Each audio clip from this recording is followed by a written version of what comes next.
उपमुख्यमंत्री सुनेत्रा वहिनी पवार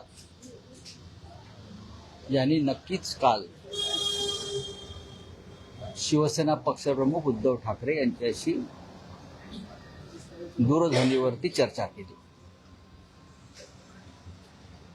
अर्थात बारामती पोट निवडणुकीविषयी ती चर्चा केलेली आहे। महाराष्ट्रातल्या ज्या दोन पोटनिवडणुका आहेत, राहुरी आणि बारामती, त्यातल्या बारामती पोटनिवडणुकीकडे सगळ्यांचं लक्ष आहे आणि पक्षप्रमुखांशी त्यांनी त्या संदर्भात चर्चा केली आणि ती चर्चा काय झाली किंवा त्या संदर्भात काय निर्णय आहे तो लवकरच स्वतः पक्षप्रमुख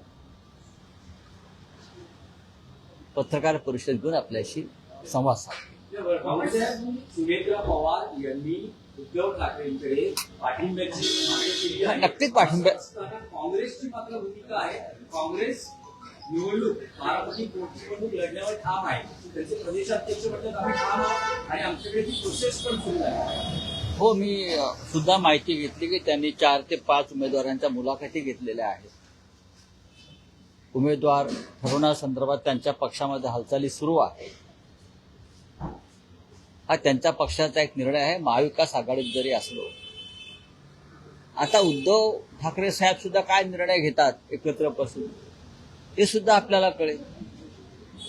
शेवटी महाविकास आघाडी आहे आणि उपमुख्यमंत्री सुनेत्राताई पवार यांचे जे पती अजितदादा पवार हे माननीय उद्धव साहेबांचे मुख्यमंत्री असताना अत्यंत विश्वासू आणि निकटचे सहकारी होते, असं उद्धवजींनी वारंवार आपल्याला सांगितलेलं आहे।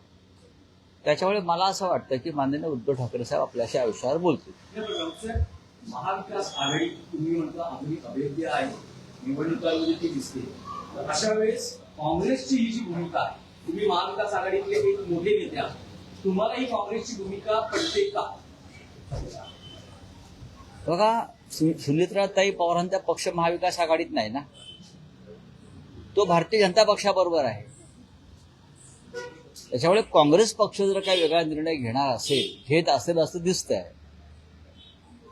तर त्याच्यामध्ये मला असं वाटत नाही की कुठे महाविकास आघाडी म्हणून त्याच्यामध्ये आम्ही लक्ष घातलं पाहिजे।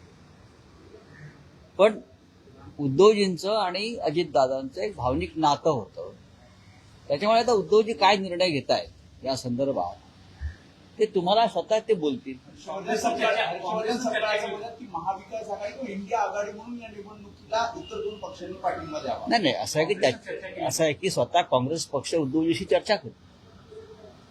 हे सगळे विषय चर्चेतूनच त्याचे निर्णय होत असतात। महाविकास आघाडी असेल किंवा समोर निवडणूक असेल, मग राहुरीची असेल, हे सगळे निर्णय शेवटी आघाडी म्हणून एकत्र चर्चा झाल्यावरच, एकमेकांशी बोलल्यावरच त्यातून निकाल बाहेर येतो। काँग्रेसची भूमिका आधी जाहीर केली आणि मग चर्चा करायला सुरुवात। मला बघा, अद्याप त्याच्यामध्ये काही फार हे प्रकरण पुढे गेलं असं मला वाटत नाही। काँग्रेस पक्ष हा या राज्यातला एक महत्वाचा पक्ष आहे, देशातला महत्वाचा पक्ष आहे। भारतीय जनता पक्षाबरोबर असलेल्या पक्षाला मदत होऊ नये अशी त्यांची भूमिका असू शकते, पण आम्ही चर्चा करू त्यांच्याशी। आपण बघितलं तर महाराष्ट्राची प्रथा परंपरा राहिली आहे की एखाद्या सदस्याचं निधन झालं तर तिथे शक्यतो पोटनिवडणुकीत उमेदवार दिला जात नाही आणि अजित पवार यांच्यासारख्या मोठ्या नेत्याचं अपघाती निधन होतं त्यावेळेस। बघा, तुमच्या माहितीसाठी सांगतो, पिंपरी चिंचवडचे आमदार लक्ष्मणराव जगताप यांच्या निधनानंतर तिकडे जी निवडणूक झाली त्या निवडणुकीमध्ये अजित पवार यांच्या पक्षानं स्वतःचा उमेदवार दिला होता, नाना काटे। आपण सुद्धा ही सगळी माहिती महाराष्ट्रातली घेतली पाहिजे। भारतीय जनता पक्षानं वारंवार अशा निवडणुका लढलेल्या आहेत। भावना फक्त आम्हालाच असतात, शिवसेनेला, लक्षात घ्या। पण अश्विनी जगताप यांच्या विरुद्ध अजित पवार यांनी एक तगडा उमेदवार नाना काटे यांच्यासारखा दिला होता आणि त्याने तिथे चांगली लढत दिली होती।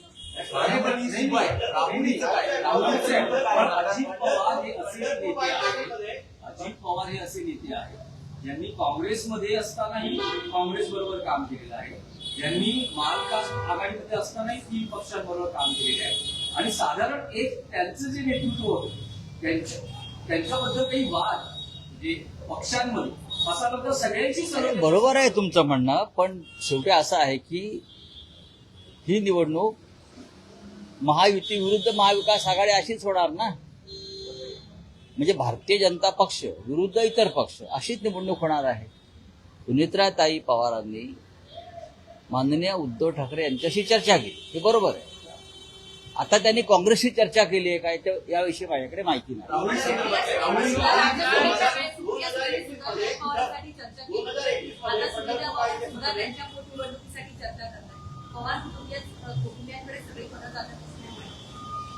आता पवार कुटुंबियांकडे बारामतीचं पद आम्ही तर देत नाही आहोत ना. हा अजित पवारांचाच निर्णय होता भाजप बरोबर जाण्याचा आणि आताही सुनेत्राताई पवारांचाच निर्णय आहे भाजप बरोबर राहून निवडणूक लढण्याचा. बारामतीमध्ये पवार कुटुंबाला बरोबर भारतीय जनता पक्ष आहे का किंवा अन्य कोणी आहे याची गरज पडत नाही. यावेळेला तर पडणारच नाही सुनेत्राताईंना.